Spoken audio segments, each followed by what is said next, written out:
Welcome back to SL Chennai Speaks Out. Do we safeguard our children against abuse? To continue this debate, in this segment, we will focus purely on myths and scars and also stereotypes. I'd first like to ask Vidya Reddy. Vidya, since most of the sexual exploiters are perhaps men, there's this misconception that the victims are also either women or girls. But your study, I think in 2006, has revealed that 48% of victims of child sexual abuse are boys and only 39% girls.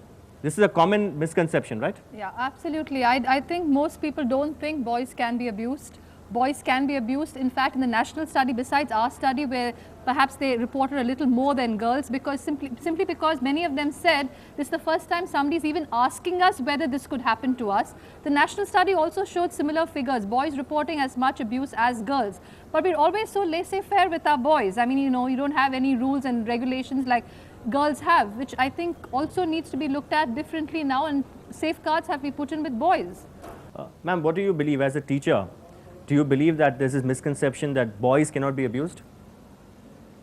It's not a misconception. Boys do get abused more often than girls, but society, parents, Show of hands, all how of many of them you believe that boys overlook also do this. get abused, perhaps more than girls? How many of you? All right, so there is a fair amount of almost everyone. Okay. It's just so sad that nobody's out there listening to them. And it's also sad that it's taken as manly a growing up process much more easily with boys than with girls. And the protection given to the girl child by the Indian society, by the family, is not given to the boys. And so they need to be heard more than anybody else. What are the scars that are inflicted on boys when this happens? It's plenty, because even in the recent cases, I was treating an adult. He said he was... You're a counselor? No, I am a psychiatrist. Psychiatrist, okay. Yes. When I was treating, he said he has a vengeance against the society because he was misused, abused in his childhood. When there's a case reported or that comes to light, a complaint should be lodged with the police straight away, or should an inquiry be conducted? Because under the garb of conducting an inquiry, principals sometimes, hush up everything and, they sweep it under the carpet because the school will get a bad name. I will advise one sentence, that this is your child, take care of the future. The only thing is that don't shy away. Straight away go to the police in the first instance. And tell what has happened. Rest can be taken care of. But will they register an FIR immediately, because that seems to be a problem in our country? Automatically FIR will be registered. Or will they say go to the school, go to your principal? No, and that will not be told. If they go to the police station, definitely they will not be asked to go to the school or go to the principals. Sanjay, I'd like to second what he says, that although I run a school, most schools, I can probably go on record here, say that if you come up with issues of these kinds, they don't want to take it up, starting from even this case of Ruchira, the Ruchika case, I'm sorry, what happened? The school refused to testify, school refused to do what they were supposed to do. Probably if they had, that girl wouldn't have gone into this mental trauma and committed suicide 3 goddamn years later. Mr. Manohar, the fault lies at the buck stops at your table. Sometimes you hush up things. It is not of hushing up of things. As soon as this matter comes up, the police department sends the message to the media, which they have media center. Immediately the whole press is there in the school, where the whole school doesn't know what's happening. The school names come up, where only a small incident and the But is it something, if there is something that happens, it's a crime. If the school is not at fault, why are you ashamed of it? No, the thing is, the school name, there may be 3,000... Is the school name more important, or the future, or the emotional, the emotional healing of the child more important? I would like to interject here on 2 things.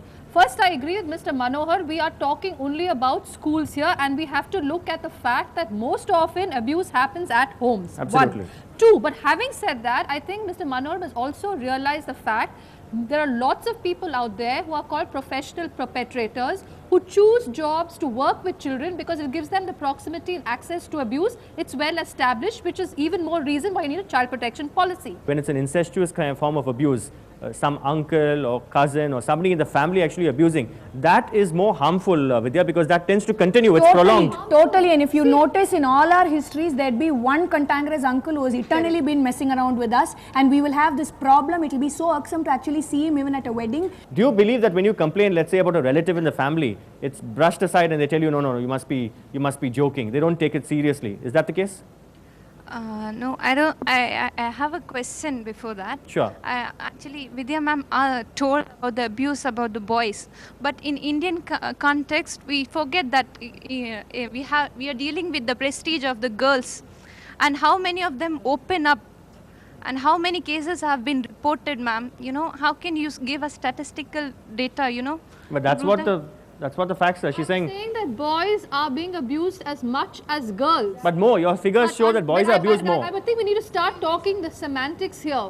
Please let us not talk about prestige of girls. It is the whole fact that, as one man told me, one father told me, boys don't become pregnant.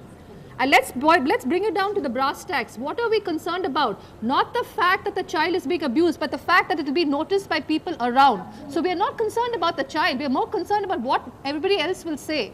Which is why the boys really get, always ignored in the process, because they don't really show sometimes if you get abused. Yeah, Yes. I just want to add up to the same thing, ma'am. I'm abused by my uncle when I was a child, when I was 13 years old. You know what happens? I can't complain about my uncle to my family, because there's something called as prestige of the family and value The system that family- is very attached true, to the family honor If I will- come out, my family will be looked down. They say that this family have a person who abuses child. You have to come out of the closet. About It's all what very was he well doing to say about it? children have to come out, but They are we have to. providing a supportive, protective environment for children to That come is out? lacking We are in not. society right So now. the responsibility lies with all of us. Society, And that's exactly. one need I want to just want to know. add one more point to this. See, when we are a child, my father starts verbal abuse. And when he hands me to the school, he says to the teacher, you can beat him, you can scold him, I want him to be the class first. And teacher just an extra chance of abusing. So what do you say about this? That's And another form of all abuse is not just sexual abuse. That's and exactly what I was going to come to. Corporal All punishment. corporal Now let me ask you, as you belong to a school, I mean, you run a school. Even recently, just a few years ago, only the Tamil Nadu government amended an archaic rule, Tamil Nadu education rules, which permitted corporal punishment up to 6 cuts on the hand. Even today, there are several schools where teachers throw dusters on the children. They use 2 scales and beat them on their knuckles. I have experiences in school. I'm sure. How many of you have experienced corporal punishment? Look at that. Overwhelming, almost everyone is being beaten even now. What are principals like you doing, ma'am? At least as far as I can say, I can only talk for myself. I know this is rampant even today in some of the top schools of the city, and it's normal to hit the boy on the head like that and say, hey, makkar. You know, that's very normal, and that probably is the first start towards getting abused mentally. So I think that first you have to educate this teacher and the parents who actually come and say, you know what, beat my child if he has to study hard, and get out of that mess of, saying hit to do something. One child, so he was branded a dunce and was made to sit in a separate row, and that was called LIC colony, lazy idiot colony. You're branding a child for life. You're playing think havoc with the That is child's abuse. psyche. No. That is abuse in of the another highest form. order. Yeah, many schools only take children who are getting above 80.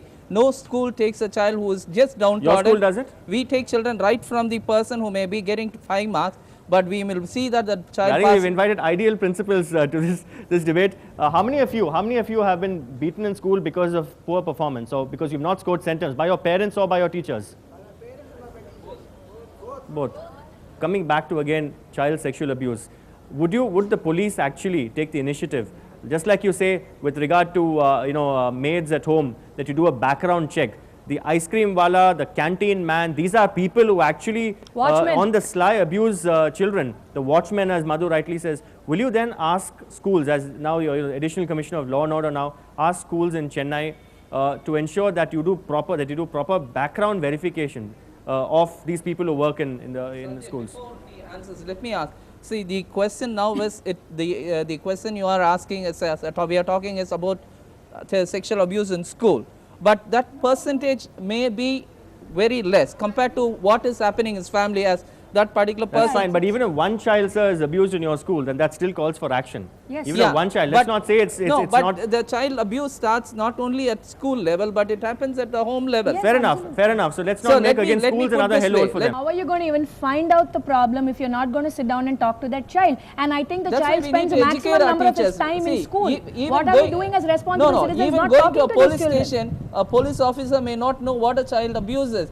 He may be more worried So about are your what is the inspectors, I mean, senior IPS officers like you are obviously sensitized, but is the average inspector in your stations, that's the cutting edge of the department, Are they aware, sir, of the ramifications and of the nitty-gritty of something as complex as child abuse? Because, you know, it was once said that, you know, war is too dangerous a thing to be left to generals. So is child abuse too complex a thing to be left to the police, sir? No, they have been sensitized, and especially whenever that cases of child comes, normally we allow the, you know, women officers to handle that, so that, you know, there is motherly treatment also to understand their psychology, exactly what happens, because it is very difficult for the child to, you know, explain everything immediately. So it takes time. But I remember Vidya Reddy once pointing out that some of these women officers are more insensitive than the male officers. Is that correct, Vidya? No, see, you're smiling. I mean, don't be diplomatic on the show. I mean, you said that, right? Is that correct?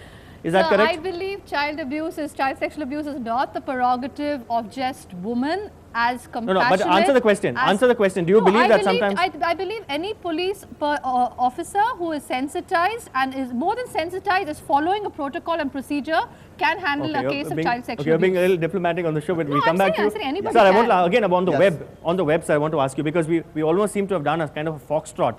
On the one hand, because of a lot of lobbying by groups like, you know, Vidya Reddy's group, also in the media, Section 67B of the IT Act was introduced to deal with child pornography. A lot of lobbying, NASSCOM was involved.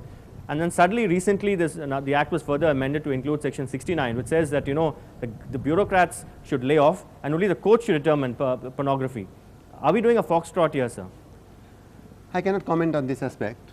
All right. But I would like to add here, you know, that whenever any lobby works for the betterment, whole concept is that, you know, our system should be smart enough to take care of all those problems.